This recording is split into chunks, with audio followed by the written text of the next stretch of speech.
물론 여긴 국민 라디오.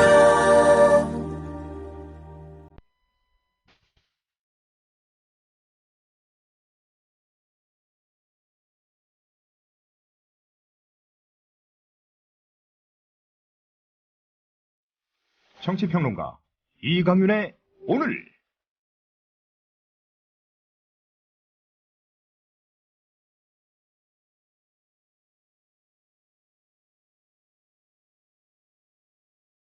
안녕하십니까, 이강윤입니다.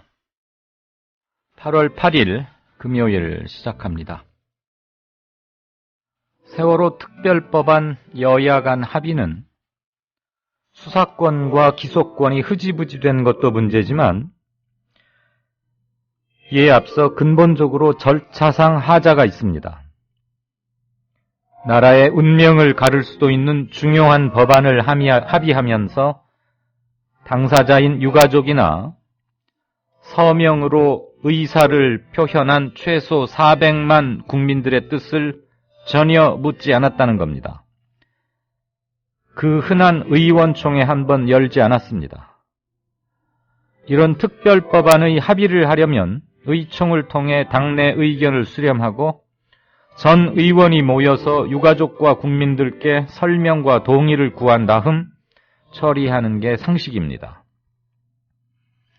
유가족들은 이미 옥쇠를 통해 자신들의 뜻을 밝혔습니다. 지금이라도 의총을 열어 논의해야 합니다. 만일 부결된다면 비대위원장은 사퇴하는 게 책임지는 정치입니다. 비대위원장은 비상시에 비상하게 잘 대응하라는 국민의 명령이지 혼자 뭘 마음대로 해도 좋다는 감투가 아닙니다. 잠시 후 시작합니다.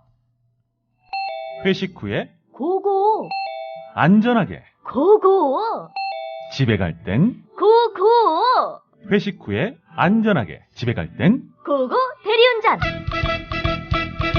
말로 거는 대리운전 고고 대리운전 1636 누르고 고고 대리운전. 네네 고고 대리운전입니다. 이젠 누르지 말고 말로 걸자고요. 말로 거는 대리운전 고고 대리운전. 엄마, 소나돼지는 안 돼요. 말하는 전화 문의는 1636 누르고 말하는 전화라고 말해주세요. 고고 대리운전 수익금의 일부는 국민TV에 후원됩니다. 정부에선 빚내서 집 사라는데 사야 할지 말아야 할지 모르겠어요. 사회생활 하려면 경제 지식이 필수인데 어디서 마땅히 배울 데도 없고. 뉴스를 봐도 뭔 소리인지 한 개도 모르겠고 누가 좀 속 시원히 알려줬으면 좋겠습니다. 아직도 신문이나 주간지를 통해 정보를 얻으시나요? 이제 보다 정확하고 심도 있는 실시간 현실 경제 정보를 받아보실 수 있습니다. 대한민국 대표 민간 싱크탱크 김광수 경제연구소. 김광수 경제연구소의 경제시평으로 현실을 꿰뚫어 보십시오. 가입 문의는 031-908-0172. 검색창에 김광수 경제연구소를 검색하세요. 기업 회원들을 위한 경제 보고서도 있습니다. 글 쓰는 사람 유시민입니다. 1959년생 돼지띠 남자로서 55년을 살았습니다. 제가 겪었던 그 55년의 현대사를 책으로 엮어보았는데요. 냉정한 역사 끝없이 번민하면서 그 시대를 살았던 당사자로서 우리 세대가 껴안고 몸부림쳤던 현대사를 정리해보았습니다. 오늘 우리가 사는 대한민국을 이해하는 데 꼭 필요한 사실을 선택했고 또 인간의 존엄성, 어리석음을 모두 인정하면서 그 사실을 해석했습니다. 사실 대한민국은 아름답고 또 흉측한 나라입니다. 우리 현대사는 부끄러움, 자랑스러움, 분노, 자부심과 같은 감정을 동시에 느끼게 하죠. 제가 느낀 그 감정들을 시민 여러분과 나누고 싶었습니다. 더 훌륭한 세상을 만드는 힘은 공감하는 능력에서 나온다. 더 나은 미래의 희망은 역사 속에 있다. 저는 그렇게 믿습니다. 그런 점에서 역사는 곧 미래입니다. 나의 한국 현대사 1959년부터 2014년 55년의 기록 도서출판 돌베개에서 펴냈습니다. 네, 8월 8일 이강윤의 오늘 시작합니다. 이 시간까지 주요 뉴스는 세월호 유가족 대표들이 박영선 새정치연합 비대위원장을 면담했습니다. 박 위원장은 설명과 설득을 했고 돌아오는 월요일 날 의원총회를 열기로 했다. 이런 식으로 대답을 했고 면담을 마친 이후 유가족 대표단은 논의를 거쳐서 공식적인 입장을 내놓겠다라는 말만 일단은 남겼습니다. 새정치연합 내의 원로급 또는 중견 의원이라고도 할 수 있죠. 정동영 상임 고문 그리고 박원순 서울시장, 정청래 의원 등이 박영선 비대위원장과 이완구 새누리당 원내대표 사이에 합의한 세월호 특별법안에 대해서 비판의 본물을 쏟았습니다. 고 윤일병을 사망케 한 가해자들에게 살인죄를 적용해야겠다. 군 검찰부가 이렇게 판단을 하고 이런 의견서를 제출했습니다. 자, 뉴스 리뷰 시작하죠. 어서 오십시오. 안은필 기자. 예, 안녕하십니까. 세월호 유가족 대표들이 박영선 비대위원장 만났죠? 네, 그렇습니다. 세월호 가족대책위 대표들이 오늘 국회에서 박영선 비대위원장을 만났습니다. 박 위원장은 어제 있었던 세월호 특별법 여야 합의와 관련해 유가족 대표들에게 합의 내용을 설명하고 설득한 것으로 전해지고 있습니다. 박 위원장은 유가족들과 면담한 이후에 진상조사위원회 기간이 최소 1년 6개월인데 이 결과를 가지고 특검을 하기 때문에 진상조사위 구성이 중요한 문제라고 생각했고 그것이 야당이 해야 할 부분이라고 말했습니다. 또 주말 사이에 특별법과 관련한 실무 협상이 진행되기 때문에 다음 주 월요일에 의원총회를 열 것이라고 덧붙였습니다. 다음 주 월요일에 열릴 의원총회에서 합의 내용을 설명하고 의원들의 의견을 듣겠다는 겁니다. 한편 면담을 마치고 나온 유가족 대표들은 우리끼리 논의를 한 후에 입장을 낼 것이라며 말을 아꼈습니다. 유가족들이 지금 국회 본청 앞에서 농성 중인데 오늘 국회 출입 이런 거 가지고 경찰하고 실갱이가 아주 세게 붙었다면서요? 예, 그렇습니다. 유가족들은 현재 국회 본청 건물 앞에서 세월호 특별법 여야 합의에 반발하는 농성을 이어가고 있는데요. 이에 대해서 정의화 국회의장이 오늘 유족 대표단과 면담을 갖고 국회 100m 이내를 집회 시위 금지 구역으로 정하고 있는 집회 및 시위에 관한 법률 조항을 근거로 유족들의 농성 해제를 촉구했습니다. 하지만 유경근 세월호 가족대책위 대변인은 합의안을 전면 백지화하지 않는 한 국회에서 못 나간다며 정 의장의 퇴거 여부를 거부했습니다. 유가족들은 오늘 오전에도 국회 출입을 거부당했는데요. 세월호 가족대책위 대표들을 포함한 유가족 70여 명은 오늘 박 비대위원장을 면담하기 위해 국회를 찾았지만 경찰이 이들의 출입을 막은 겁니다. 경찰은 김현 새정치연합 의원, 또 정의당의 김재남, 박원석 의원, 통진당의 이상규 의원 등이 항의하자 유가족 대표들만 국회 본청에 들어갈 수 있게 했고 나머지 유가족들에 대해서는 화장실을 사용할 수 있는 위치까지 국회의원 회관, 후생관까지만 허락한다며 국회 본청 출입은 불가하다고 밝혔습니다. 참 세세하게도 행정합니다. 여야 세월호 특별법 합의안에 대해서 새정치연합 내부에서도 비판론이 거세죠? 네, 그렇습니다. 박범계 원내대변인, 우윤근 정책위 의장 등 박영선 비대위원장의 측근으로 지목되는 의원들은 아쉽지만 의미 있는 결실이라며 박 위원장을 감싸고 있습니다. 하지만 정동영 상임고문, 정청래 의원 등 당내 적지 않은 의원들이 박 위원장의 합의를 강하게 비판하고 있는데요. 정동영 상임고문은 트위터에 세월호 특별법 합의는 잘못됐다. 새정치연합은 의총을 열어 재론하는 것이 옳다며 즉각적 의원총회 소집을 요구했습니다. 박원순 서울시장도 오늘 CBS 라디오와의 인터뷰에서 지금 유족들이 주장하는 것처럼 조금만 더 독립적인 그런 절차가 강구돼야 한다고 생각한다며 유족들이 지금의 법안을 믿지 못하지 않냐라고 여야가 합의한 세월호 특별법의 수정을 요구했습니다. 그 외에도 정청래, 최민희 새정치연합 의원 등도 박 비대위원장의 합의를 비판했고요. 심지어 세월호 조속입법 태스크포스 내부에서도 이번 합의에 불만을 품고 TF를 그만두겠다라는 말까지 나온 것으로 전해지고 있습니다. 네. 세월호 국민대책회의에서도 특별법 합의안에 당연히 크게 반발하고 있죠. 네, 그렇습니다. 세월호 참사 국민대책회의는 오늘 서울 광화문 광장에서 기자회견을 열고 수사권과 기소권이라는 알맹이를 빼먹은 껍데기로 유가족과 국민의 뜻을 거스르는 야합이라며 무효임으로 재협상하라라고 주장했습니다. 또 이들은 세월호 특별법 재논의를 촉구하기 위한 각종 행동에 돌입하겠다고 밝혔는데요. 세월호 대책회의는 내일 오후 7시 광화문 광장에서 대규모 촛불 문화제를 열 예정입니다. 또 오는 11일에는 정동 프란치스코 회관에서 시민단체들이 참여하는 비상시국 회의를 열고 또 광복절인 15일에는 10만 명이 모이는 범국민대회를 광화문 광장 혹은 서울광장에서 1박 2일로 열겠다고 밝혔습니다. 네, 안산 단원고 2학년 고 김유민 군의 아버지 김영호 씨, 단식 첫날부터 시작해서 지금까지 하고 있는 유일하게 남은 분이신데 새누리당 안홍준 의원이 이에 대해서 단식은 죽을 각오로 해야 한다. 진짜로 단식을 단식답게 했으면 이미 병원에 실려갔어야 되는 거 아니냐. 근데 뭔가 그냥 단식하는 척만 하니까 아직도 저렇게 남아있는 거 아니냐. 이런 식으로 말한 게 카메라에 붙잡혀가지고 공분을 샀는데 네. 이에 대해서 유민군 아버지 김영호 씨를 돌보고 있는 주치 의사가 조목조목 뭐라고 답을 했다고 그러죠? 예, 그렇습니다.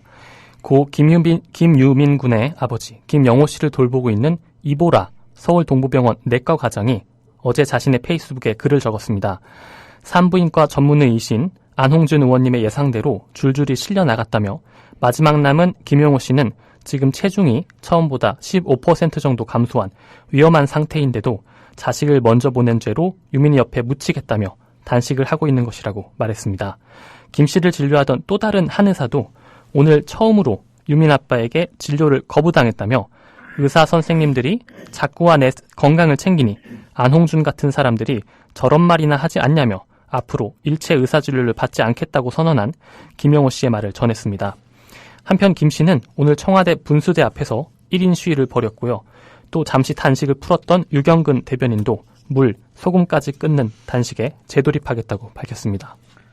예, 그 망발을 늘어놨던 새누리당의 안홍준 의원, 의사 출신이죠? 네, 그렇습니다. 명색이 의사가 그런 거 몰라서 옆에 앉은 같은 의사 출신 의원인 신명진 의원한테 뭐라고 쏙닥거리면서 묻다가 이게 마이크에 다 잡힌 거 아닙니까? 네, 그렇습니다. 자기가 해봤는데 제대로 안 하고 있는 거 아니냐. 벌써 실려갔어야 된다. 그런 취지의 말을 한 것으로. 그 안홍준 의원은 의사 면허를 제대로 잘 땄는지 모르겠고. 네. 유경근 대변인 3일 전엔가 단식을 풀었다 그러면서 죽 하나 먹고 나니까 다시 힘이 불끈 솟는다. 이렇게 페이스북에 넉넉한 웃음과 긍정적인 힘 이런 글을 올린 걸 봤는데 어제 수사권, 기소권, 알맹이 다 빠진 합의안 여야 처리 소식을 듣고 특별 법안 네. 처리 소식을 듣고 더군다나 안홍준 의원 그런 비아냥도 있고 하니까 물과 소금도 안 먹는 단식을 하겠다. 네, 그렇습니다. 그런데 지금 유경근 대변인도 약 20일 가까이 단식을 해와서 몸이 굉장히 안 좋은 상태일 텐데 아시다시피 단식은 단식 후에 복식 과정이 대단히 중요한 거 아닙니까? 그때 건강이 많이 해쳐지거나 이러는데 제대로 복식 단계를 밟지도 않은 채 이번에는 이 한여름에 물과 소금도 끊는 진짜 초인적인 생명을 건 단식을 하겠다 이거죠. 네. 이걸 어떻게 말려야 할지, 이분들의 마음을 어떻게 돌려야 할지 박영선 대변인이 유경근 대변인을 찾아가야지요. 참 험하고 무서운 세상을 우리가 살고 있습니다.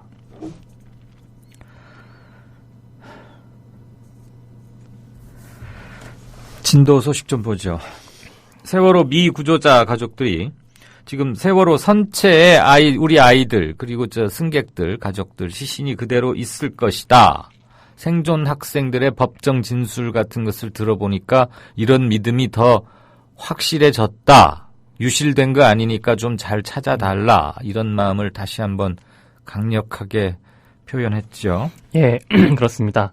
미구조자 가족의 법률 대리인인 배희철 변호사가 오늘 진도군청에서 지난 5일 진도체육관에서 열린 세월호 미구조자 생존자 가족 간 간담회에서 생존 학생들이 탈출 직전에 일부 미구조자들을 목격한 위치와 미구조자들이 배 안에 있는 것이 분명하다는 내용의 증언을 했다고 전했는데요. 배 변호사는 생존자들이 세월호 4층 S4객실, 4층 중앙 화장실, 4층 로비 등의 위치에서 마지막으로 일부 미구조자를 목격했다고 증언했다고 설명했습니다. 이어서 이 구역들은 아직 전혀 수색이 되지 않았거나 부유물 및 넓은 공간으로 인해 수색이 미진할 수밖에 없었던 곳이라며 정부는 태풍 이후 작업 바지선을 조속히 복귀시켜서 정밀 수색에 전념할 것을 부탁드린다고 말했습니다. 네. 어저께 이 시간에 전해드린 바로는 고 윤일병 병원에 도착하기도 전에 이미 사망 상태였다. 이른바 의학용어로 DOA, Death on Arrival, 뭐 이런 얘기인데, 그런데 군이 그거 아니다. 병원에 돌아와서 잠시 회생이 됐었고 심폐소생술도 했는데 최종적인 것은 질식사다. 그러니까 저 군 인권센터의 사인이 잘못됐다. 이렇게 재반박을 했어요. 그런데 이런 게 그렇게 재반박거리인지는 모르겠는데 어쨌거나 들어는 봅시다. 예, 그렇습니다. 어제 군 인권센터가 윤일병이 병원으로 옮겨지던 당시에 이미 사망했다 이렇게 주장을 했는데요. 국방부는 그것이 아니라 사망 원인이 구타에 의한 기도 폐쇄라고 밝혔습니다. 박흥식 국방과학수사연구소 소장이 오늘 국방부 정례 브리핑에서 일부 언론에서 뇌진탕을 거론하고 있지만 일반적으로 뇌진탕 자체가 사망의 직접적인 원인이 되긴 어렵다며 사망 원인은 1차 구타에 의해서 촉발된 것이고 이것이 기소 폐쇄로 이어졌다고 우리는 추정하고 있다. 이렇게 말했습니다. 기도 폐쇄란 얘기죠? 네, 그렇습니다. 또 국방부는 연천군 보건의료원 내원 당시에 윤일병이 의학적으로 DOA라고 불리는 사망 상태였다는 군인권센터의 주장도 반박했는데요. 김민석 국방부 대변인은 윤일병 폭행 사건이 발생한 4월 6일 연천군 보건의료원에 후송된 당시 윤일병이 맥박과 호흡이 없었다면서도 이것은 의학용어로 심정지 상태이지 사망 상태는 아니라고 밝혔습니다. 네. 이게 그렇게 중요하게 따져야 할 일인지 잘 모르겠습니다. 네. 의학적 논쟁보다는 이런 일 재발 방지책이거나 왜 초기에 은폐했는지 그리고 뒤늦게 부랴부랴 살인죄 적용하려고 하는지 이런 것들에 대한 반성이나 소상한 설명을 할 일이지 무슨. 자, 어쨌거나 그 윤일병 가해자들 살인죄 적용할 것 같더군요. 예, 그렇습니다. 국방부 검찰단이 오늘 28사단 윤일병 폭행 사망사건 가해자에게 살인죄를 적용하라는 의견서를 3군사령부 검찰부에 제출했습니다. 국방부의 한 관계자는 오늘 국방부 감찰단이 윤일병 가해 선임병들에게 살인죄를 적용하는 것이 타당하다는 의견서를 3군사령부 검찰부에 전달했다며 살인죄를 주의적 범죄사실, 주혐의로 하고 상해치사를 예비적 범죄사실, 예비혐의로 하는 방안이 제시됐다고 밝혔습니다.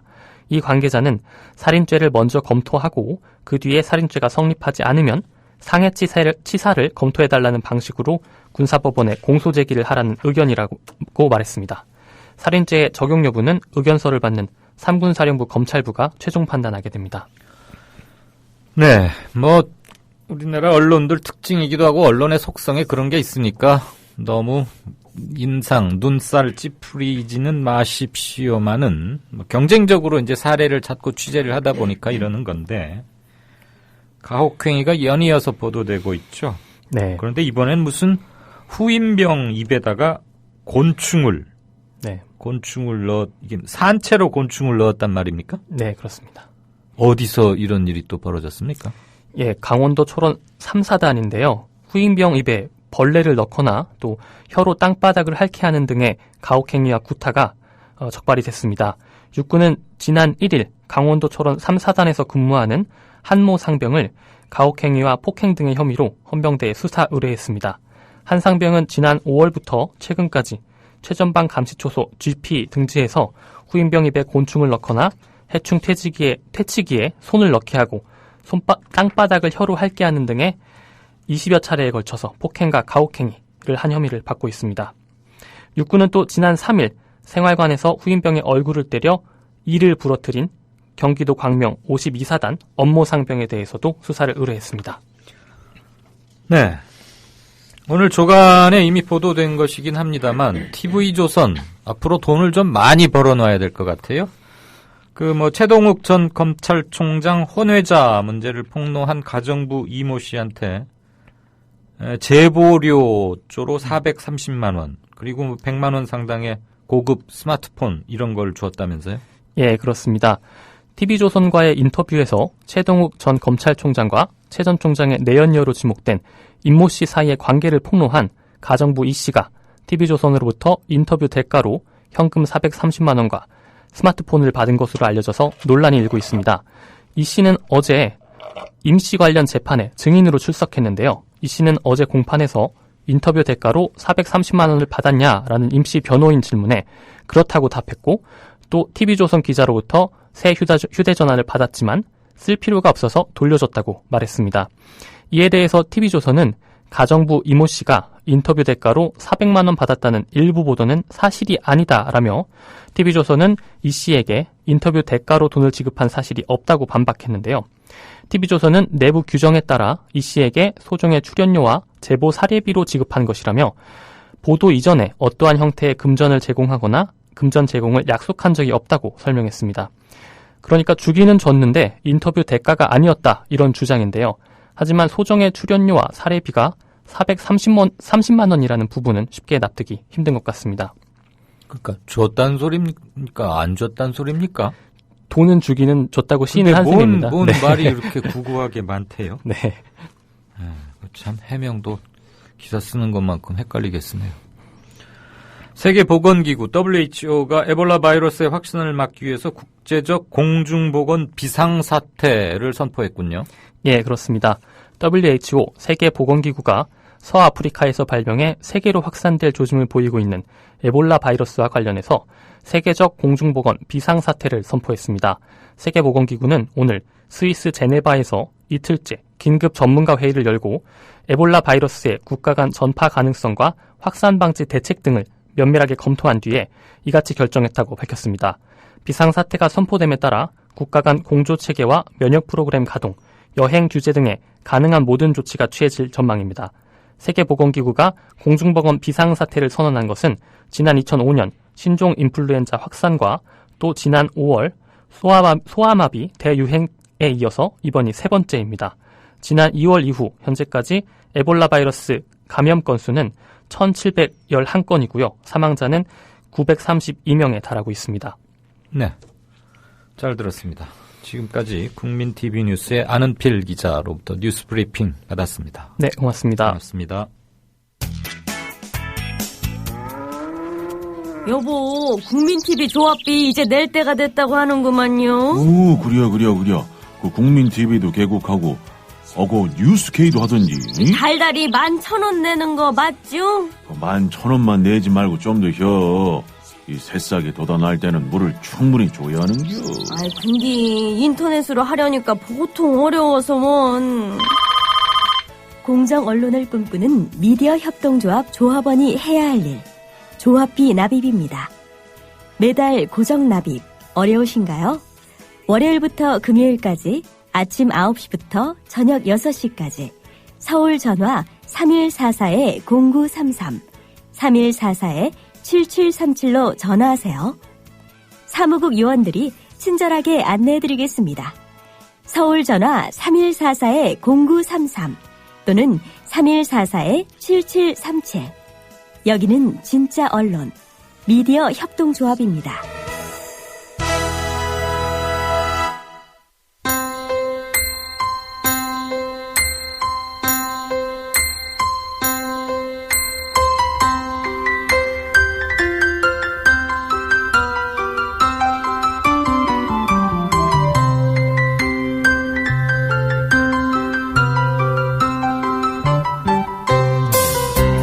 국민라디오 이강윤의 오늘 날씨 이야기입니다. 오늘 수도권 지방은 맑은 가운데 한낮 기온이 30도를 웃돌면서 무더운 날씨가 이어지고 있습니다.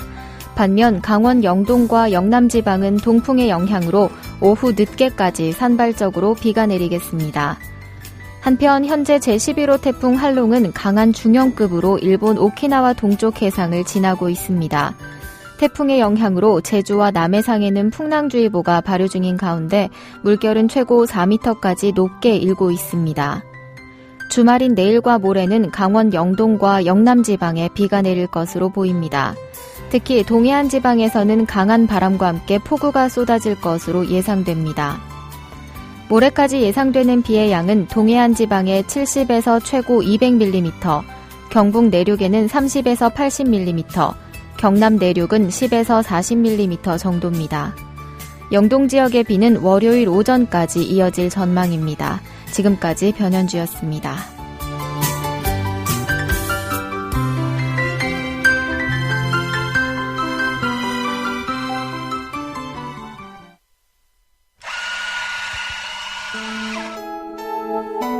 조합원을 위한 만남의 공간, 국민 카페를 아시나요? 질 좋은 원두로 만든 커피, 그리고 다채로운 음료는 기본이고요.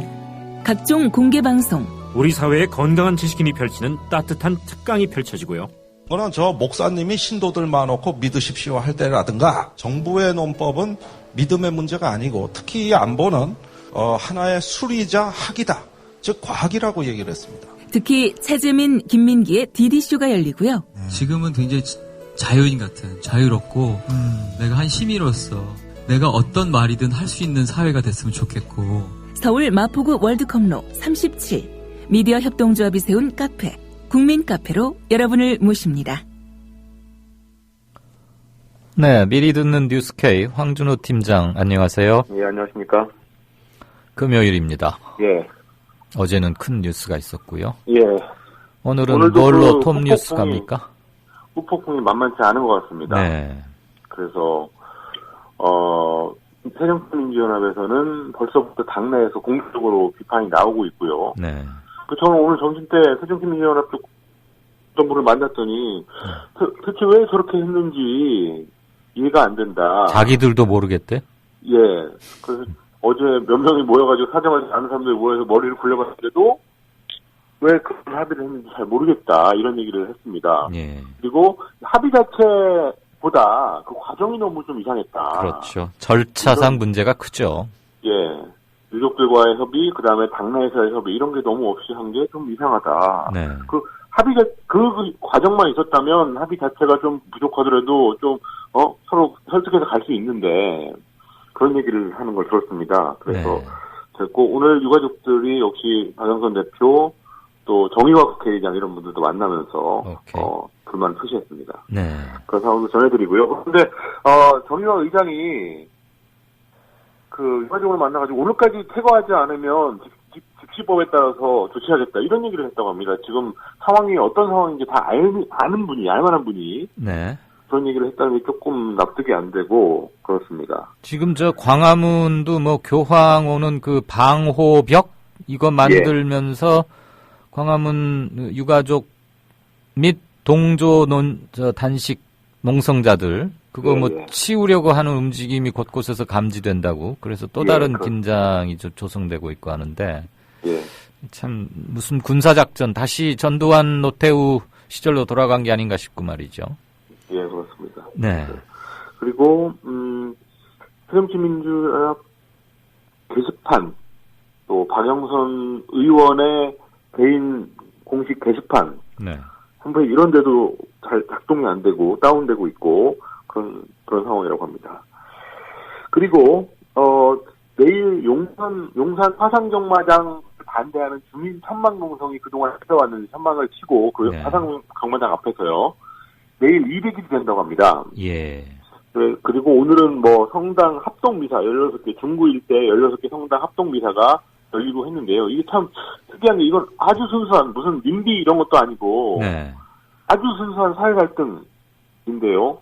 여기에 대해서 예를 들어서 지난번에 용산구 안에 있는 초중고등학교 교장 선생님들 전원이 다 성명을 발표하고 그래서 이 지역 주민들이 아주 강력하게 반대하는 예를 들어서 뭐 이게 혐오 시설이라든지 이런 거라면은 조금 서로 조율할 필요가 있을 텐데 이거는 이제 반대의 이유가 명확하고 많은 사람들한테 공감을 얻기 때문에 그런 것 같은데 네. 그런 좀 특이한 사회 현상인 것 같아서 이런 걸 좀 짚어보는 그동안 200일 동안 어떤 일이 있었나 하는 것을 짚어보는 리포트도 마련했습니다. 예. 그리고 황우여 인사청문회는 오늘 통과가 됐고요. 예. 그리고 어제 제가 이름이 잠깐 떠오르지 않는데 네. 제대로 단식을 했어야 된다. 안홍준. 네, 안홍준 의원. 새누리당 안홍준 의원. 네. 예. 안홍준 의원, 새누리당 안홍준 의원한테 오늘 인터뷰도 했는데 변명을 했습니다. 자기가 단식을 건강 관리를 잘 해서 단식을 해야 된다라는 의미였다. 이런 변명을 했는데 그동안 있었던 그동안 또 망언들이 많이 쌓였습니다. 네. 이 세월호 사태에 대해서 여러 가지 망언들이 많이 쌓여가지고 다시 한번 정리하는 리포트를 마련했습니다. 예. 네. 그 안홍준 씨도 의사 출신이에요. 예, 그렇다고 하더라고요. 예. 네. 그리고 오늘 심상정 국회에서 굉장히 바쁘게 돌아갔는데요. 심상정 원내대표하고 유한구 원내대표도 만났고, 네. 또 정의당 의원들도 따로 행동을 했고, 그리고 안산 출신의 새정치민주연합 의원들도 성명을 발표했고 이런 게 있어서 이런 반발 상황을 좀 종합해서 전해드릴 예정입니다. 아무튼 곳곳에서 이렇게 국물이 끓듯이 부글부글 끓어오르는데 이걸 한 군데로 묶어내는 힘, 그래서 분위기 반전 이 정도가 아니고 제대로 된 세월호 특별법을 건설하는 것, 이것이 중장기적으로도 매우 중요한 고비가 아닐까 이런 생각을 들게 합니다. 네. 그런 소식들 가지고 이따 9시에 찾아뵙겠습니다. 네, 고맙습니다. 이따 텔레비전 뉴스로 보죠.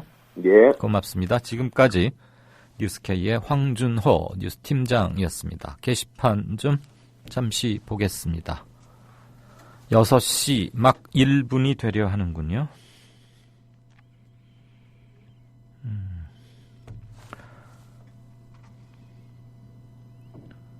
이게 무슨 말씀이신가요? 해외 새로 고침했더니 바로 뜬데. 이강윤 선생님, 다시 듣기 팟빵은 이강윤의 오늘 안 보시나요? 이게 무슨 말씀이신지요? 제가 선생님 말씀을 잘 못 알아듣겠습니다. 다시 듣기 물론 합니다. 리뷰에서 제가 뭘 실수했는지 뭘 고쳐야 할지 딱딱하지 않을지 이런 것들 조마조마하니까요. 저 나름대로의 캐릭터나 스타일도 갖고 그런 거 리뷰는 하는데요. 그러니까 안 보셔서 제가 안 봐서 무슨 문제가 생겼나요? 하루에 2번씩은 꼭 들어가서 보는데요. 조금 구체적으로 써주시면 보약으로 삼아서 잘 반영하겠습니다. 석양의 건맨님께서는 아주 시니컬한 이런 걸 보고 뭐라고 하죠? 쪼크는 아니고 이렇게 꼬집는 것. 한마디 아주 톡 쏘아붙여서 꼬집는 것. 새누리 정치연합이요?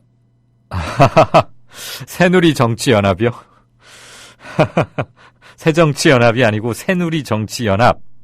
정범구 전 의원이 얼마 전에 코스타리카에서 6개월 동안 교환 교수인가 방문 교수하고 나서 귀국해가지고 어젠가 그렇게 자기 페이스북에 올렸던데 지금 여당과 제1야당 차라리 이렇게 하지 말고 새누리 정치연합으로 통 크게 합쳐라. 그러면 국민들 덜 헷갈리고 전선이 명확히 갈리겠다. 진지하게 제안하는 바이다. 이렇게 페이스북에 글을 올리신 걸 봤는데 석양의 건맨님께서 그걸 받아 적으신 건지 아니면 오타를 내신 건지는 모르겠어요. 쓴 대로 읽어드린다면 새누리 정치연합이 정당이라면 파리는 독수리다. 그랬더니 국물도 없으다님은 쥐는 기린이다. 아유, 잠깐이라도 한번 웃죠. 워렌 버핏 67조께서 단언컨대 교황님은 엉터리 세월호 조사를 원치 않으신다. 그랬더니 네, 교황께서 충분히 영향력과 일정 부분 메시지를 줄 수는 있습니다. 그러나 그거에 기대서도 안 되고 우리가 그것을 꼭 3년 가뭄 끝에 하늘 쳐다보면서 비옷 기다리듯이 그럴 필요는 없을 것 같습니다. 교황께서 인도적 차원에서 그리고 본인 특유의 성서 해석과 민중 지향적, 반자본주의적 뭐 이런 관점에서 한마디 하실 수 있는 거고요. 종교 지도자, 존경받는 종교 지도자이자 국제적 거물이기 때문에 그의 한마디가 무겁게 우리에게 어떤 영향과 울림을 줄 수는 있지만 기본적으로는 우리의 대의기관 그리고 국정 담임 세력과 우리 민중들 사이에서의 갈등, 조정, 대립 이런 것들을 통해서 정반 합의 과정을 거쳐서 문제를 해결해 나가는 것이 중요하지. 뭐 교황이 옆에서 한 말씀 하시는 거 당연히 도움이 되겠죠. 그렇지만 그것은 저는 독립 변수가 아니라 하나의 종속 변수, 그냥 그 부차적인 것으로 두고 하는 게 좋지 않을까. 다만 교황에 대해서 과잉 경호를 하거나 그럼으로써 세계인의 눈살을 찌푸리게 하고 결국 우리의 국격을 또 한 번 떨어뜨리는, 이를테면 방탄차 또 거부한다는 분 아닙니까? 그런데 뭐가 무서워서 4.5km 옛날 리스로 따지면 심리입니다. 심리에다가 방호벽을 설치하고 교황은 그 사이로만 지나가게 하겠다는 건데 이거야말로 전 세계를 상대로 우세에 사는 일 아닐까 싶고요. 네. 야당이 닉네임 쓰시는 청취자분께서는 몇 날 며칠을 밀고 당기고 한 다음 최종 합의가 이루어졌다면 그래도 믿을까 말까 한때 근데 뜬금없이 갑자기 합의? 밀실 야합이겠지 이러셨고요. IamMusic님께서는 보다 듣다 한마디 한다. 새정치연합이 정말 모르고 있는 것이 있다. 물론 새정치연합을 순수하게 지지하는 유권자들도 있겠지만 투표 때 새정치연합을 찍는 사람들 중에는 거악을 없애기 위한 차악을 고르는 심정이나 차원에서 새정치연합 지지하는 사람이 많다는 것을 왜 모르느냐. 그 숫자가 얼마나 될지는 자세히는 모르겠다만 이런 국민들은 지금 새정치연합 의원 130명 모두 의원직 사퇴를 하고 특별법 제정에 사활을 걸어야 한다고 생각한다. 이제는 이것밖에는 방법이 없는 것 같다. 소화불량께서 동의하신다고 답글을 다셨는데 많은 분들이 이와 비슷한 심정이 아닐까 싶습니다. 새정치연합 지지율 무려 17.2% 대폭락. 이게 17.2%포인트인가요? 이전 조사에 비해서. 자세한 데이터나 백데이터를 써주지 않으셔서 제가 잘 모르겠는데 박근혜 대통령 지지율은 49%로 0.3%포인트 상승. 새정치 지지율은 아마 그 합의안 발표 이후가 아닐까 싶습니다만 17.2%로 폭락했다는 건지 이전 조사에 비해서 17.2%포인트가 떨어졌다는 건지 제 생각에 17.2%를 기록했다. 17.2%로 떨어졌다. 이렇게 보는 게 맞을 것 같습니다. 어쨌거나 하루 사이지만 민심이 대단히 싸늘하게 돌아붙고 그 여론의 흐름이라는 게 완만하고 밋밋하다가 어느 결정적인 순간을 만나면 폭발하는 대목이 있지요. 뭐 지난 우리 2012년 18대 대선을 앞두고 뭐 5.16 문제라거나 NLL 이런 것들을 겪으면서 이렇게 민심이 큰 폭의 급격한 그 꺾은선 그래프의 꺾은선의 각도가 큰 것을 몇 번 봤는데 이번도 그에 해당하는 게 아닐까 싶습니다.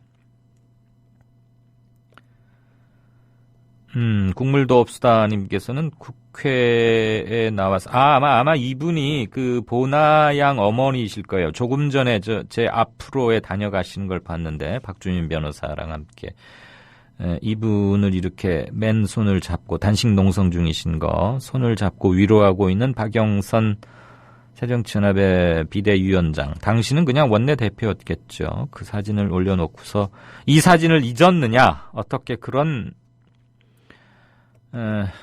세월호 법안을 합의해 줄 수 있느냐라는 것을 해주셨습니다.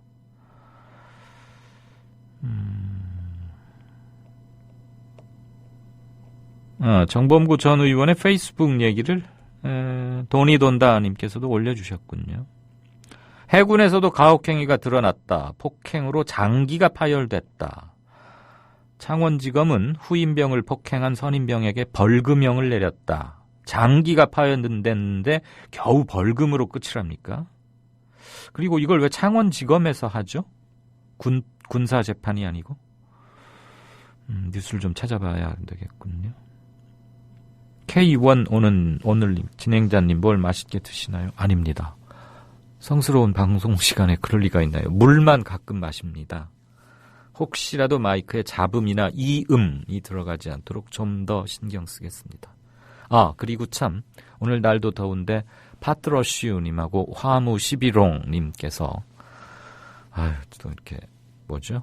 그 커피 담는 병을 텀블러에다 이렇게 담아주셔서 염치 없게 시원하게 잘 마셨습니다. 고맙습니다. 아무튼 여러분의 정성에 보답하도록, 그리고 매일매일 식상하지 않도록, 제 어투가 좀 아주 강하고 특별하고 그래서 쉽게 물리실 것 같은데 내용의 다양화와 이런 것들을 통해서 안 물리시도록 애를 쓰겠습니다. 네, 어제도 말씀드렸죠. 육해공 전 장병 오늘 훈련 접고 온종일 특별 인권 교육한다 그러면서 그 사진 올렸는데 아주 어떤 그 제목을 잘 다루신 것 같아요. 센스 있게. 하루 종일 이렇게 앉아서 교육시키는 것도 가혹행위 아니냐. 그렇죠. 전형적인 전시 행정이고. 이런 교육 몇 번 해서 가혹행위 없어질 거면 무슨 걱정이겠습니까? 무슨 일 터졌다고 하던 일 다 작파하고 강당에다 집합시켜서 전원 집합 해가지고 뭐 또 그냥 한 소리 시부렁시부렁 하면은 듣는 사람들은 다 그렇잖아요. 또 때 됐구나 해서 뭐 조는 사람, 뭐 하는 사람 킥킥대고 뭐 하고 이런 걸 또 무슨 교육했다고 뭐 올리고 이러니까 근본적으로 바뀌지 못하죠. 제가 조금 이따 뉴스 행간에서도 말씀드리겠습니다. 이른바 공무원들의 그 뿌리 깊은 업무 방식, 사고 방식에 대해서는. 네, 게시판은 이 정도 보고요. 다음 코너로 넘어가겠습니다. 사는 게 아니에요. 하루하루가 지옥이고 못 지켜줘서 너무 미안하고 뱃속에다 10달을 가지고 있다 낳은 내 새끼라고요. 어떻게 내 새끼를 데려갈 수 있냐고요. 안전한 세상을 만드는데 너와 내가 따로 없습니다. 그 작은 노력, 바로 세월호 특별법 제정입니다. 겹겹이 가려진 세월호 사건의 진실, 그 환부가 드러나야 수술할 수 있습니다. 수사권이 부여된 세월호 특별법이어야만 합니다. 지금 사인.세월호416.org에 접속하셔서 서명해 주시기 바랍니다. 다시는 이런 비극이 없는 세상을 만드는 힘, 그 힘을 사인.세월호416.org에서 함께 모아봅시다. 네, 정가 산책 최영일 평론가 나와 계십니까? 네, 여기 있습니다. 안녕하세요. 안녕하세요. 깔끔하고 또렷한 발음에 확실한 논지 전개. 그래서 호응이 좋던데 다만 교수님 스타일로 좀 길더라 이런 말씀도 주시더군요. 그렇죠. 네, 이게 인정합니다. 종편이나 어디 가면은 네. 1인당 발언 시간이 조금 제한되어 있는 편이잖아요. 그렇죠. 그런데 저는 그보다는 길지만 네. 조금 말씀을 두괄식으로 압축적으로 해주시는 것도 좋겠다는 생각을 감히 고맙습니다. 최 평론가께 드립니다. 네, 이게 이 선생님이 딱 이 좌장으로 계시고 네네. 또 국민 TV다 보니까 종편에서 다 못 쏟아내는 말들을 굉장히 하고 싶은 것 같아요. 심정 이해합니다. 또 이강윤의 오늘을 비롯한 미디어 오늘 협동조합 조합원들이나 청취자들의 정치 교양 수준과 입장이 대단히 명확하고 선진적이고 굉장히 고단수들이셔서 저도 매번 발언할 때 조심하는데 지금 우리 최 선생님 말씀은 이해는 하겠고 우리 사진 한 장 같이 보고 넘어가죠. 네. 최 평론가께는 안 보이시겠지만 지금 저희 게시판에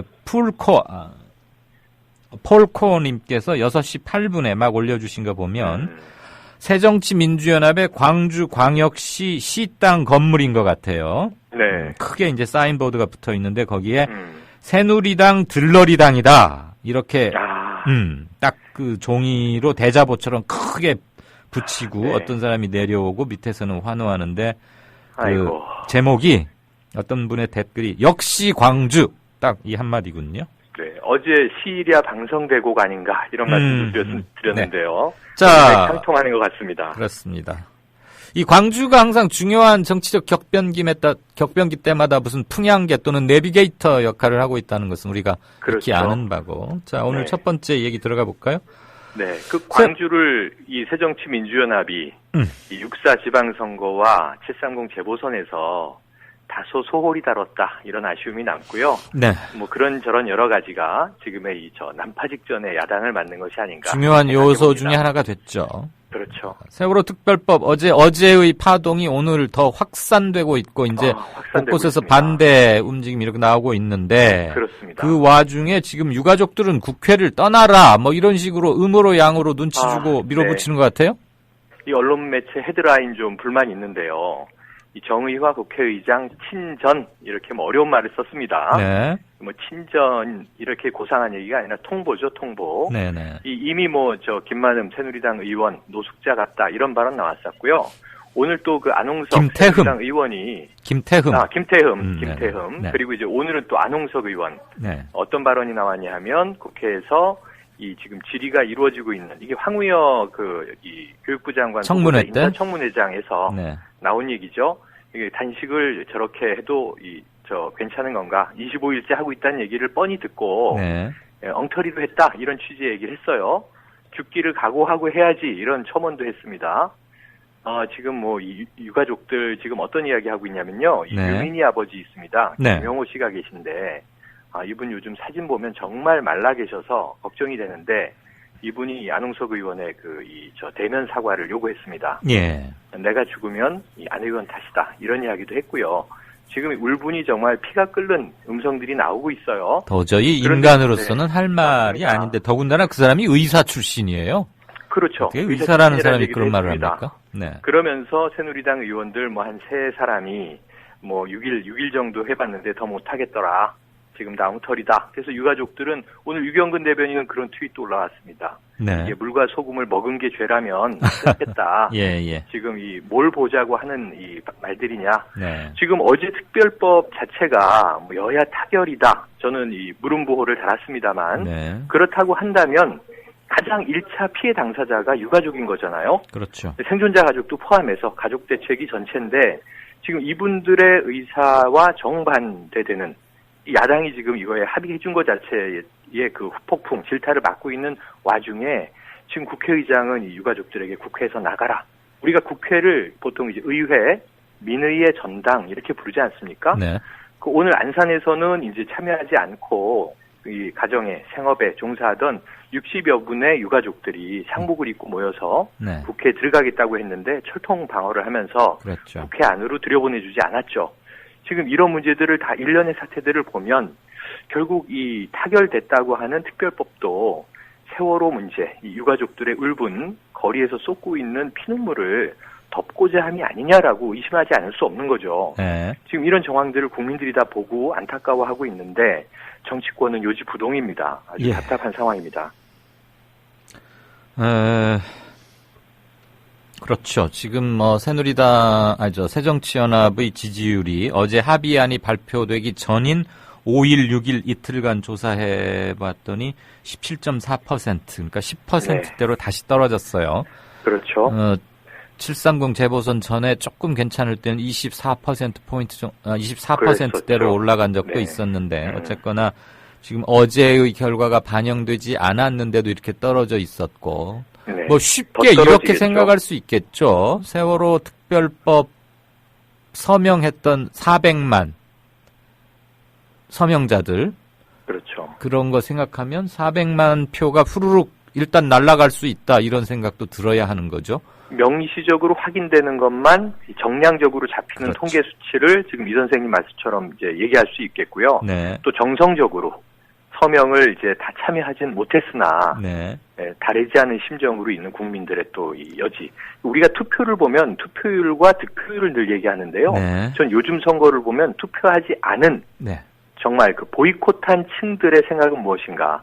결국은 여야 기성 정치를 다 불신하고 있는 분들이 대다수일 텐데요. 그렇죠. 그분들의 심경은 무엇일까 생각을 해보면 지금 400만 이 심경 이상의 마음들이 이 세월호 유가족과 함께 끓고 있는 상황인데 이것을 정치가 담아내지 못하고 있습니다.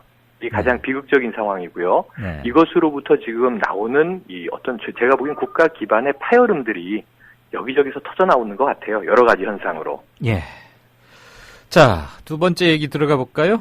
네. 두 번째 얘기는 이거 너무 선정적인데요. 이 선생님 보셨죠? 상케이 신문 네, 리뷰나 네. 번역본. 네, 우선 제가 먼저 질문을 이제 말씀을 네. 드리고 청취자분들과 함께 소통해야 하니까. 네. 조선일보 최보식 기자가 먼저 한번 깃발을 올린 적이 있고요. 그렇습니다. 그거에서 한 걸음 더 나아가서 산케이 신문이요 며칠 전에 박 대통령의 사라진 7시간과 정아무개 씨를 아주 직접 그렇습니다. 거론했지 않습니까? 그렇습니다. 그거에 대해서 청와대가 끝까지 소송을 하고 뭘 하겠다 그랬는데. 네네. 이 건에 관련해서 우리 최 평론가께서는 어떤 견해와 무슨 말씀을 하고자 하시는지요? 예. 우선 이게 한 나라의 국민의 입장에서 네. 이게 잘났든 못났든 국가 원수라는 존재가 있는 거잖아요. 현재 우리가 국가나 이 체제를 다 부정할 수는 없으니까. 예. 근데 이제 외신, 그것도 이제 외신도 여러 가지 종류가 있겠죠.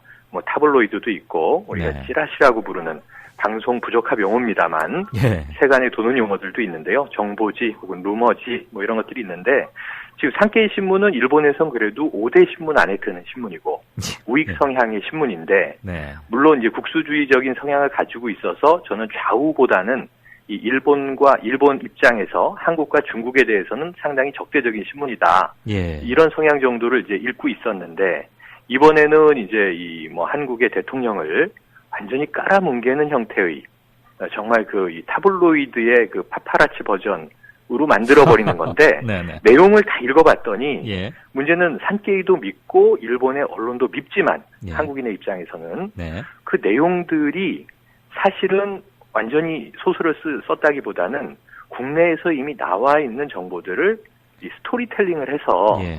편집 조합을 해서 나열한 거예요. 그렇죠. 원래 특파원들이 독자 취재가 대단히 어렵습니다. 현지 맞습니다. 신문들 보고 이 사람 저 사람 만나서 균형 있고 인터뷰하고. 품격 있게 쓰면은 고급지인 것이고 그렇죠. 찌라시하고 주간지 받아서 적당히 선정적으로 하면 우리가 옐로우 페이퍼라고 맞습니다. 하는 거죠. 네. 맞습니다. 그래서 제가 아까 이 제목을 아주 명확한 선정주의다라고 이 선생님 말씀 주신 것처럼 의도를 담고 있고 그 의도를 이미 노골적으로 보여주고 있는데 네. 이 기승전결의 이 스토리텔링 방식은 정말 이게 선정주의 기사지만 네. 그 다 인용되고 있는 내용이 국내 언론 매체들, 국내 정치인들의 발언, 국회에서 오간 질의 이런 이야기다 보니까 예. 아까 말씀하신 대로 우리 정부가 여기에 대해서 어떤 이 법적 소송을 제기한다 하더라도 예. 다 너희 나라에서 지금 나와 있는 이야기를 우리는 정리했을 뿐이다. 그렇죠. 라고 한다면 이 법적으로 무슨 배상을 받겠습니까? 할 말 없어지는 거죠. 그럴 거면은 형사 처벌을 하겠습니까? 산케이 전에 조선일보부터 조지고 들어가야 되는 거 아닙니까? 맞습니다. 그래서 네. 저는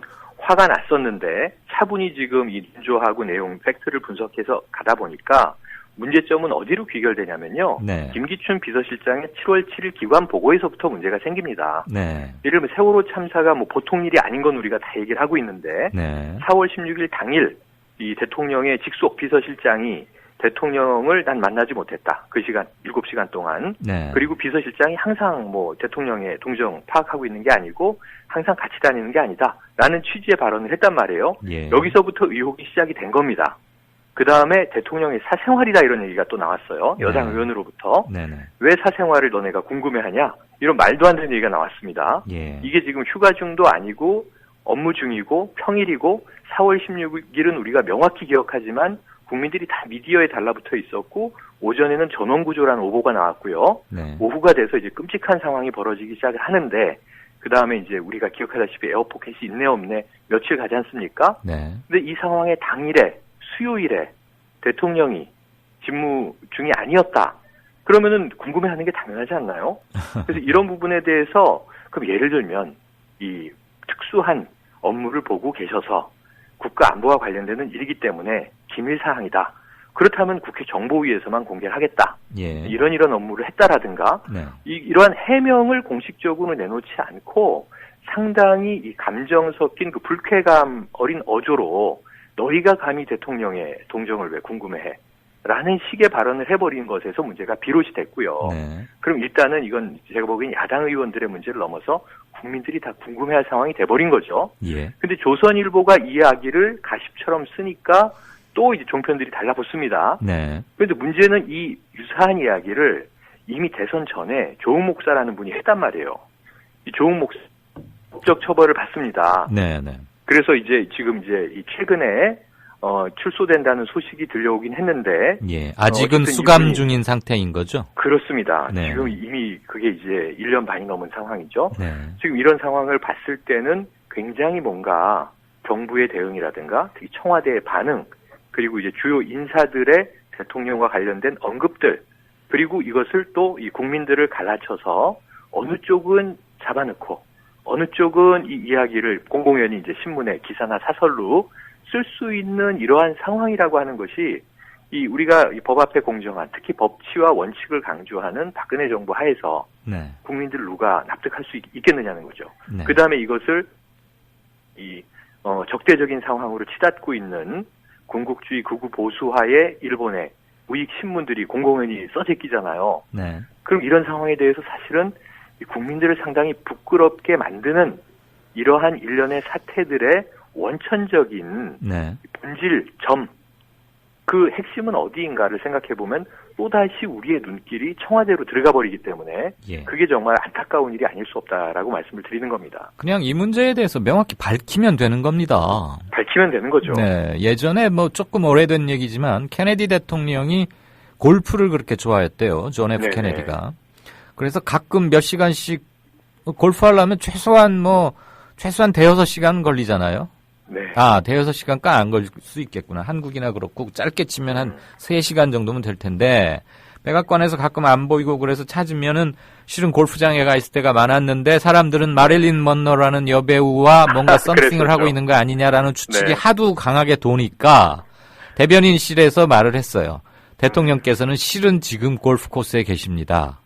지금 이 선생이 말씀하신 케네디까지 멀리 갈 게 없고요. 네, 최근에도 오바마도 이 경호원을 따돌리고 사라집니다. 예. 워싱턴 DC에서 보면은 본인이 좋아하는 브랜드 햄버거 집에 가서 네네. 그냥 평민들 속에 섞여서, 평민이 아니죠, 시민들 속에 섞여서 네. 좋아하는 햄버거 하나 사 먹고 좋아라 하고, 또는 다음 주에 이제 방한하는 그 교황 있지 않습니까? 프란치스코 교황도 네. 밤에 관저에서 사라져서 법석이 나서 가보면 가난한 동네에 가서 봉사활동 하고 있단 말이죠. 네네. 이렇게 미담이나 혹은 뭐 조크로 우리가 재밌게 받아들일 수 있는 이야기가 리더들, 네. 정치 지도자들로부터 많이 나오는데 우리나라는 그게 뭐 야밤중도 아니고요, 휴일도 아니고 평일날 업무 시간이었죠. 평일 대낮 업무 시간에 네. 그 휴가도 아니고 이 상황에서 지금 7시간이 비어 있는데 거기서 사생활이라는 디펜스를 해버리면 제가 보기에는 이거는 니네가 상상을 가지고 소설 써라라고 지금 먹잇감을 던져준 것처럼 글쎄 만든 말입니다. 상황에서 네. 일본 이 신문에서 그런 것을 이제 써내려가니까 이제 여기 대해서 발끈하고 말이죠. 이게 지금 이 본말이 전도돼 있어서 네. 아주 지켜보는 국민들 입장에서는 우리가 이 대한민국 국민인 거 아닙니까? 네. 속이 터지는 일이죠. 국격 어렵게 멀리서 따질 거 아닙니다. 이 우리가 선생님 지키지 말씀처럼 못하는 국격을 어떻게 남들에게 요구할 수 있겠습니까? 빨리 깨끗하게 해명하고 네. 뭐 이 외신에 대해서 법적 처리할 것은 하시고 네. 그다음에 국내 국민들에게는 더 이상 이렇게 부끄럽게 만들지 않아줬으면 하는 바람이에요. 네. 우리 정가 산책 꾸준히 해오던 한국일보의 양정대 기자라고 있습니다. 네네. 휴가 때문에 우리 3일간 긴급 구원 네. 투수로 마운드에 올라주셨는데 양 기자가 부끄럽습니다. 자리를 오래 비우면 그 네. 부동의 인기가 굉장하거든요, 양 기자가. 그 지위가 위태로워질 것 같은데요. 제가 아무튼 영광이네요. 3일간 고마웠고요. 3일까지가 제 미천인 것 같아서 별 말씀을요. 주말인 게 다행이네요. 이 선생님 즐겨 듣고요. 네네. 저도 열심히 응원하고 있으니까. 네, 감사합니다. 정론이란 그리고 이런 것이다. 보여주세요. 적당한 포맷으로 다시 한번 우리가 네. 고정적으로 뵐 수 있도록 뭔가 궁리를 해보겠습니다. 고마웠습니다. 언제든지 부르시면 달려오겠습니다. 감사합니다. 네, 고맙습니다. 지금까지 정가산책 얘기는 최영일 정치평론가와 함께 해봤습니다. 바로 뉴스 행간을 들어가고 국제뉴스 비껴가기로 하죠. 그 전에 게시판은 잠깐 살피겠고요. 오늘 말씀드릴 것은 지금 어느 신문이나 방송에 최근에 다시 보도된 것은 아닙니다. 최근에 제가 인지하게 된 사건인데요.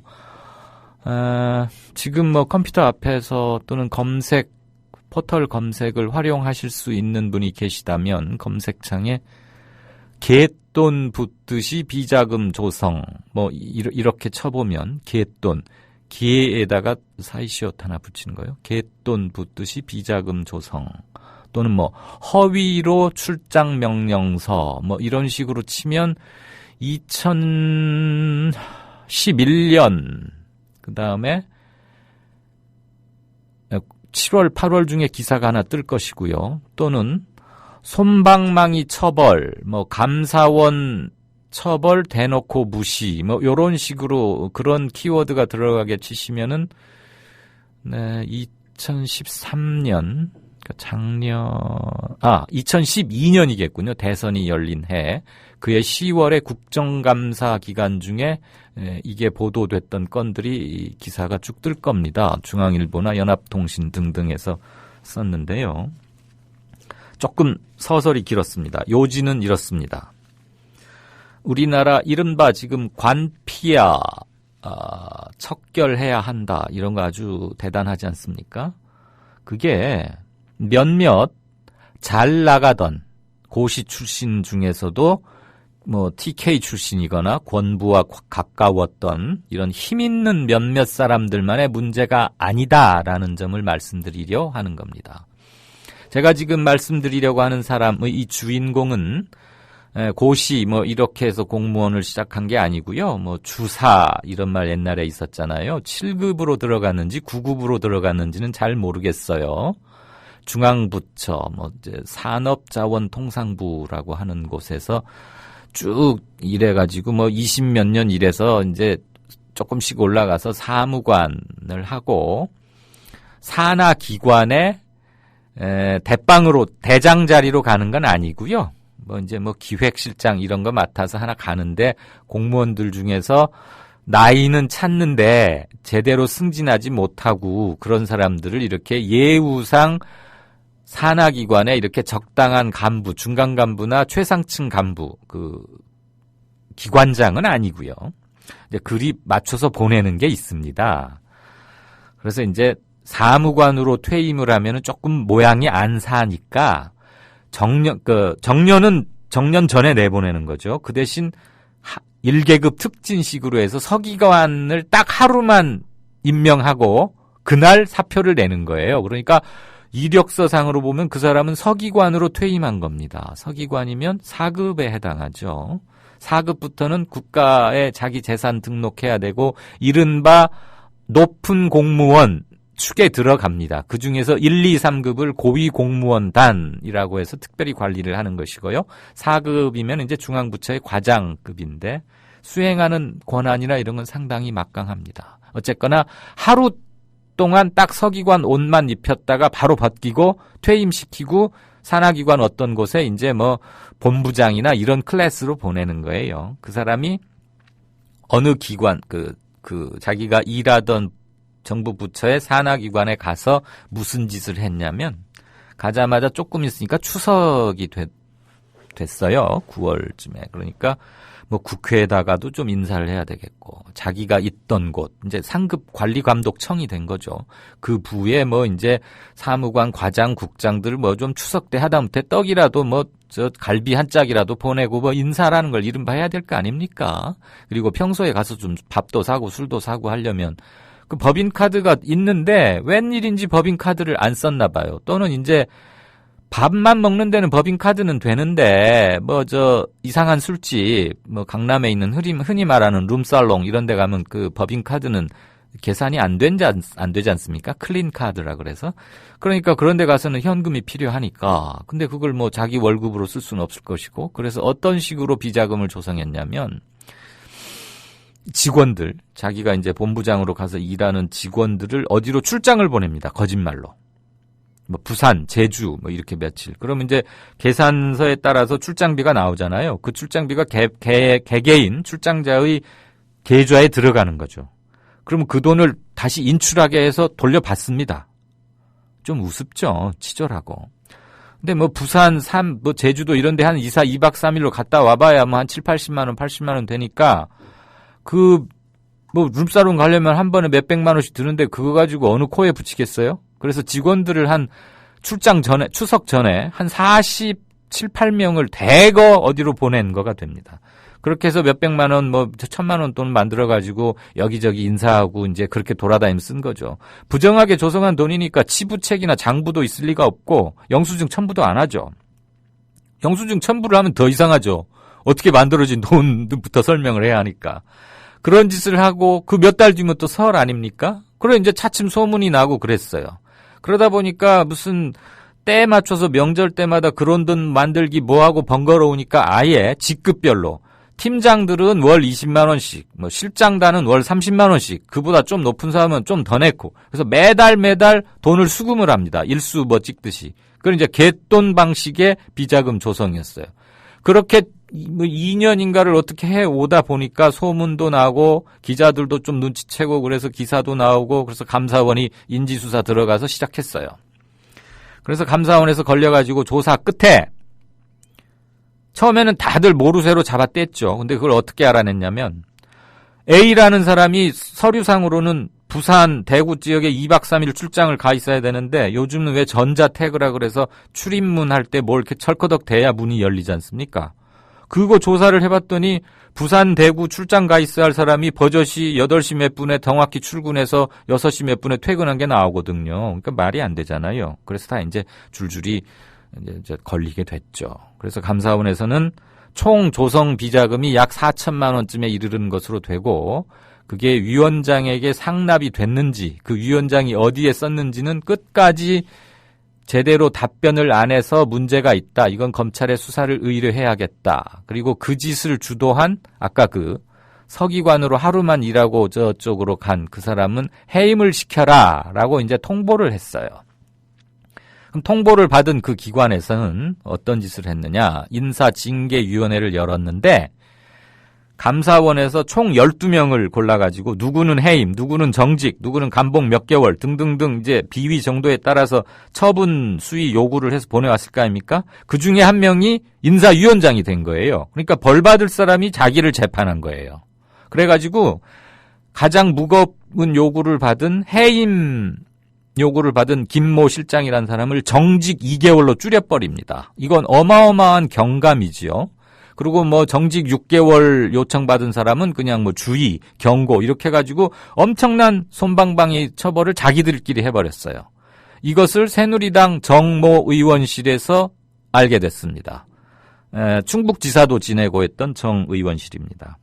가지고 국정감사에서 그걸 대놓고 따집니다. 그러니까 조선일보 같은 데서 그걸 크게 썼습니다. 문제가 됐겠죠. 그러니까 그 사람이 지금은 알고 봤더니 어디에 가 있냐면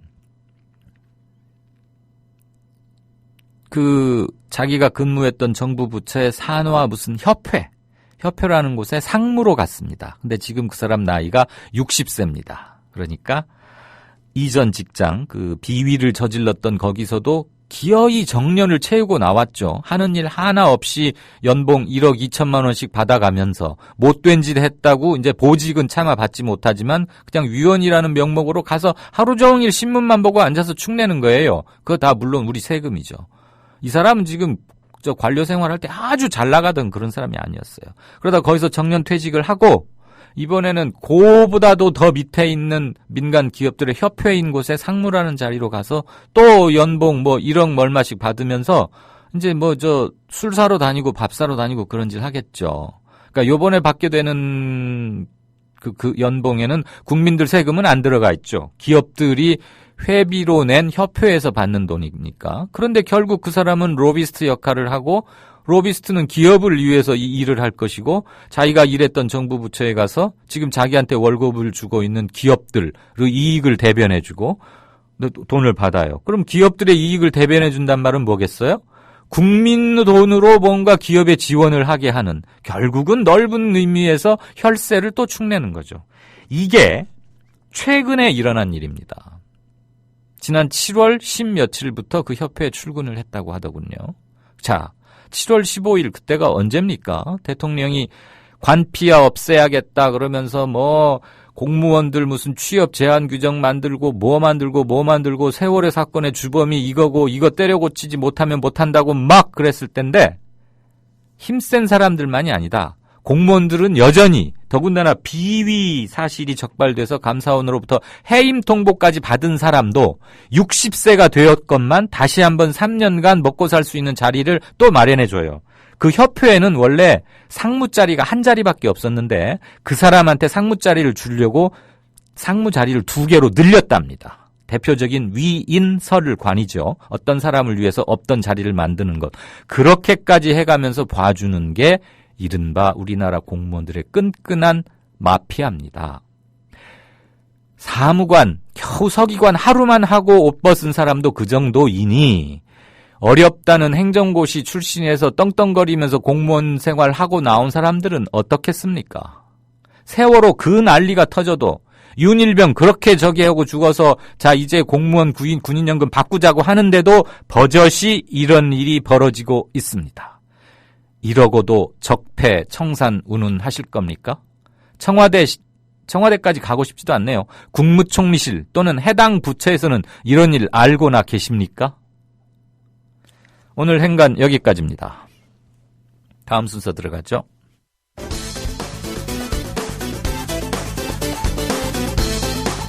어제 세월호 특별법 제정을 위한 여야 원내대표 회의. 시작부터 설전이 난무하는데 저희가 선거 전에 항상 이런 왜곡된 유포를 하는 행위를 이번만 당한 것이 아니고 수차례에 걸쳐서 반복적으로 하다 보니까 이 문제가 굉장히 심각한 문제이다.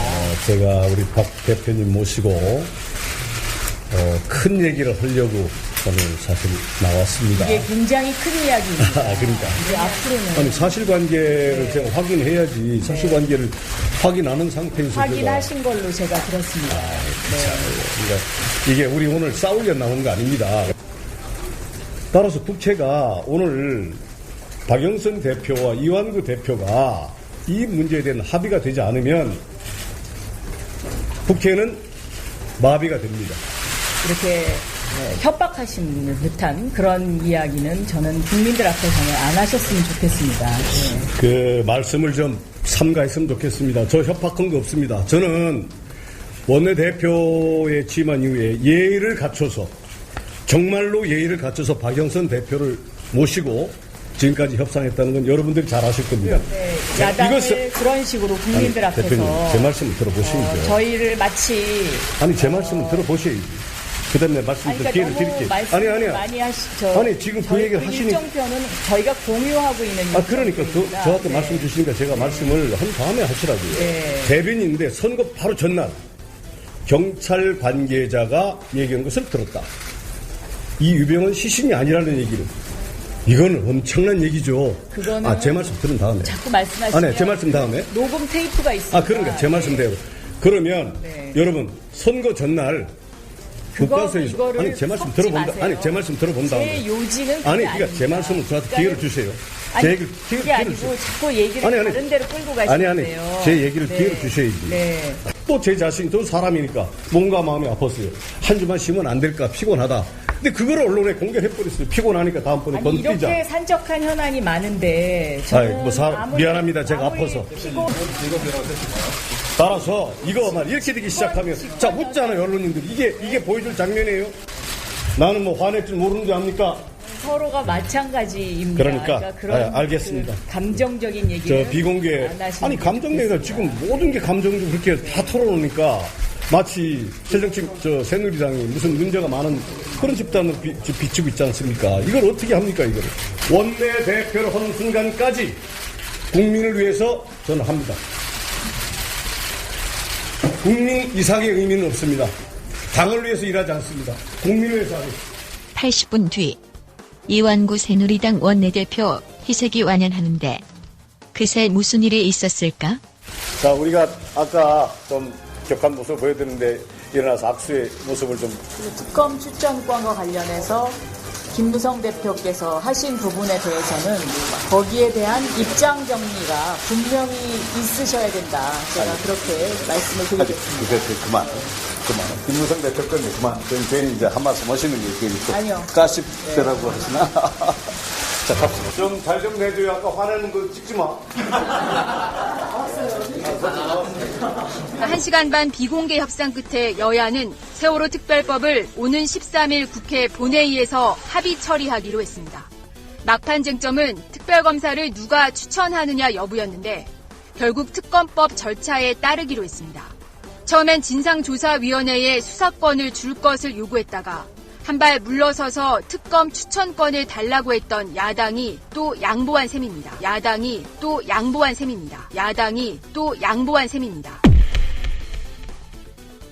그러나 세월호 유가족들은 이 특별법으로는 세월호 참사의 진실을 규명할 수 없다며 강력히 반발했습니다. 제대로 된 특별법을 제정하라! 대통령이 임명하는 상설특검법에 따라 특검을 하겠다는 합의는 가족들을 2번 죽이는 일이다. 좀 잘 좀 내줘요. 화내는 거 찍지 마.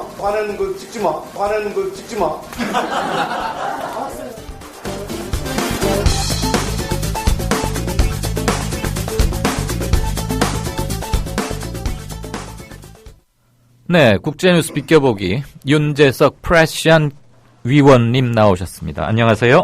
예, 안녕하십니까. 어제가 입추였더군요.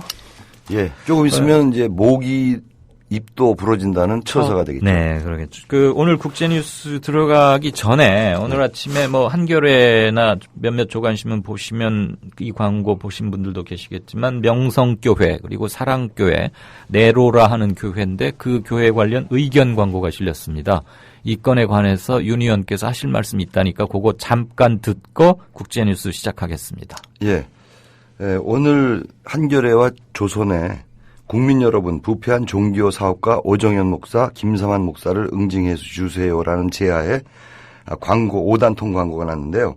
사랑의 교회 갱신위원회와 제가 일꾼으로 일하고 있는 명성교회 양심의 소리, 명량소리 이 2군데의 명의로 났습니다. 근데 이것이 나고 난 직후에 제가 강동경찰서에 명성교회로부터 피소를 당했습니다. 그래서 앞으로 자주 찾아뵙지 못할지도 모릅니다. 사식을 좀 넣어주시기 부탁드립니다. 네, 그 피소 내용은 뭡니까? 명예훼손이라고 합니다. 네, 알겠습니다. 재판소는 멀리할수록 좋다는데 잘 해결이 되시기를 바랍니다. 국제뉴스 들어가죠? 네. 북한이 8월 중순 실시될 을지로 프리덤 가디언 한미 합동 군사 연습을 앞두고 연이어서 핵실험 가능성을 언급하면서 위협하고 있죠?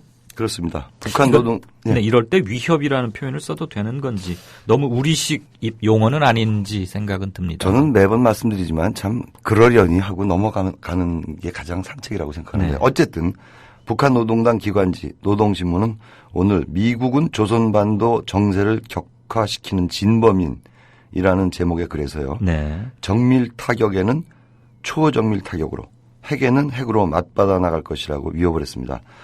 이 신문은 이어서 을지 프리덤 가디언 연습에 대해서 성격과 내용, 기관과 규모, 투입되는 무장 장비 등으로 볼 때 우리 그러니까 북한에 대한 기습적인 선제 타격을 노린 전쟁 연습이다 이렇게 네. 규정했는데요. 매번 똑같은 녹음기, 추궁기 돌리기죠. 네네. 전 사실 이런 뉴스 자체를 보도해야 되는가 항상 의문이 듭니다. 예. 그러면 북한이 진짜로 4차 핵실험을 할까요? 전문가들은 대체적으로 이 김정은이가 정책적 판단만을 남겨놓고 있는 거 아니냐 이렇게 보고요. 그 김정은의 울뚝불뚝한 성격으로 볼 때 충동적으로 즉흥적인 4차 핵실험을 할지도 모른다. 배제할 수 없다. 이렇게 네. 진단을 하고 있습니다. 특히 그 삼촌이었던 장성택의 처형 이후 이 김정은에게 간언이나 진언을 할 인물이 옆에 없지 않습니까? 그렇기 때문에 이 충동적 핵실험 도발 가능성이 높다는 분석인데 솔직히 말씀드려서 네. 핵실험 해본들 예. 뭐가 달라지는 게 있습니까? 너무 제가 낙관적일까요? 그렇죠. 핵실험을 한들 크게 달라질 것은 없다. 그렇죠. 네. 자기네들 그 돈만 몇천억 쓰는 거죠. 네. 미국의 대응이 어쨌거나 궁금하지 않을 수가 없죠. 그렇습니다. 역시 미국도 평소처럼 아니 평소가 아니라 전과 동으로 네. 그 하늘의 저승사자로 불리는 B2 스피릿 스텔스 전략 핵 폭격기를 괌으로 전진 배치했습니다. 왜냐하면 본토에서 뜨는 것보다는 역시 괌에서 뜨는 게 빨리 한반도에 올 수 있기 때문에 뭐 적당한 조치라고 볼 수 있는데요. 네네. 북한의 제4차 핵실험 도발 가능성에 대해서 강력한 경고를 보내면서 북핵과 미사일 위협에 대해 강력 대처하겠다는 의지인 것으로 파악이 되는데 네. 사실 이 스텔스 성능 갖춘 B2 폭격기는 핵폭탄을 16발까지 탑재할 수 있습니다. 그러니까 북한으로서는 이것이 괌에 석 대가 주둔하고 있는 것 자체가 위협이 되는 거죠. 그러니까 4차 핵실험을 하지 않을 가능성도 또 없지 않습니다. 그런데 지금 괌에서 오는 것보다는 일본 오키나와에서 발진하는 게 훨씬 빠를 텐데 예. 말씀하신 B2 스피릿 스텔스 전략 핵 폭격기는 일본에는 없습니까? 일본에는 없죠. 그리고 제가 한번 조사를 해봐야 되겠는데 네네. 그 활주로 길이나 이런 것이 이 오키나와가 좀 아무래도 좀 좁지 않을까. 그래서 괌에 배치하는 것이 아닌가 그런 생각이 듭니다. 만약에 진행자 그 예상처럼 네네. 정말 우리가 전략적이고 좀 소위 그 뭐랄까 전격적인 출동을 위해서라면 오키나와가 낫겠죠. 그렇죠. 그건 한번 제가 조사해보고 오겠습니다. 네네. 괌에서는 오면 한 서너 4시간 정도는 걸릴 테니까. 그렇죠. 네. 아니, 갑자기 질문 궁금해졌어요. 근데 이런 모르는 걸 질문하시면 저는 어떡합니까? 아유, 예민합니다. 그 일본의 아베 신조 총리의 위안부 전략은 철진한 유행가다. 뭐 이런 얘기가 나오는데 이건 또 무슨 뜻입니까? 예. 그 2차 2기 총리 취임 이후 위안부의 강제 동원이 근거 없다고 주장하면서도 고노요헤이의 그 담화를 개성하겠다는 아베의 모순된 이중 전술이 7년 전에 재탕이다. 네. 이런 사실을 글로벌 웹진 뉴스로우라는 곳에서 뉴욕 타임스 보도를 드래그 해가지고 네네. 다시 한번 보도를 했는데 2007년 3월 16일자 뉴욕 타임스에 보면 아베 일본의 여성 납치 성노예 증거 없어라는 제목으로 오늘의 아베가 주장하고 있는 바와 놀랍도록 흡사한 그 언행을 기사화했다고 이렇게 전하고 있습니다. 네. 예, 말씀하십시오. 그럼 여기서 그 고노 요헤이 그 담화가 우리나 일본에게 대단히 중요한데 그것을 다시 한번 잠깐 기억을 좀 환기시켜 주시면 합니다. 예, 고노 요헤이 담화는요. 1993년 8월에 지금 스가 요시히데 아닙니까? 네. 관방장관이 그저께 말씀드렸죠. 예. 이 고노가 일본 정부 대변인인 바로 관방장관 당시에 일본군의 위안부 강제 동원을 처음 인정하고 사죄를 한 담화입니다. 그 이후에 일본 총리들은 일관되게 이 고노 담화를 승계하겠다는 입장을 피력해왔고 아베조차도 그렇게 해왔죠. 그렇죠. 그런데 강제 동원을 실제로 인정하지 않았습니까? 그러니까 그렇습니다. 정말 적반하장인 셈인데 후한무치하고. 네네. 사실 그럼에도 불구하고 이제 이 전략적인 안보적인 측면에서 일본을 굉장히 두둔하고 있는 미국 입장에서는요. 이 부분에 대해서는 성노예 피해 할머니에 대해서는 확고한 태도를 보이고 있습니다. 네. 말씀을 드려볼 것 같으면 지난 7월에 백악관과 국무부가 우리 그 성노예 피해 할머니 두 분 면담했어요. 이옥선 할머니하고 강일출 할머니를 면담했고 그렇죠. 특히 오늘자 동아일보에도 크게 나왔습니다만 그때 일본의 공적 제1호인 일본계 3세 마이크 혼다. 하원 의원? 제 친구입니다. 그러세요? 예, 샌프란시스코에 있을 때 아주 그때 굉장히 친하게 지냈고요. 일본인 3세군요, 그러니까. 그런데 일본 공적 1호입니다. 왜냐하면 성노예 피해 할머니 진상 밝혀라. 그리고 대표 발의안을 내고 있습니다. 아주 훌륭한 친구예요. 그리고 막걸리를 좋아합니다. 인사동에서 막걸리도 가끔씩 먹고. 한국에도 왔었군요. 몇 번 왔죠. 네네네. 근데 백악관이요. 다음 달에도 또 이 두 할머니를 초치를 해서 면담할 계획이라는데 이번에는 국무부뿐만 아니라 백악관의 그 국가안보회의 옛날에 콘돌리자 라이스가 했던 그 NSC뿐 아니라 DHS Department of Home Security요. 국토안보부까지 9.11 테러 이후에 만들어진 그 새로운 부서죠. 여기까지 나서서 일본을 압박할 태세라고 합니다. 아니 왜 여기가 나서죠? 국토안보는 미국 내의 디펜스만 하는 거 아닌가요? 아니 그렇지 않습니다. 전반적으로 이게 굉장히 포괄적인 총체적인 그 국토 안보에 관한 그 떨어져 있던 이렇게 산재돼 있던 업무를 포괄적으로 합쳐서 한 거기 때문에. 우리나라 말로 요즘 말로 컨트롤 타워군요. 그러니까. 그렇습니다. 예. 어쨌거나 미국의 대일본 압박의 도가 우리가 생각하는 것보다 상당한 것 같습니다. 그렇습니다. 화제를 하나 바꾸죠.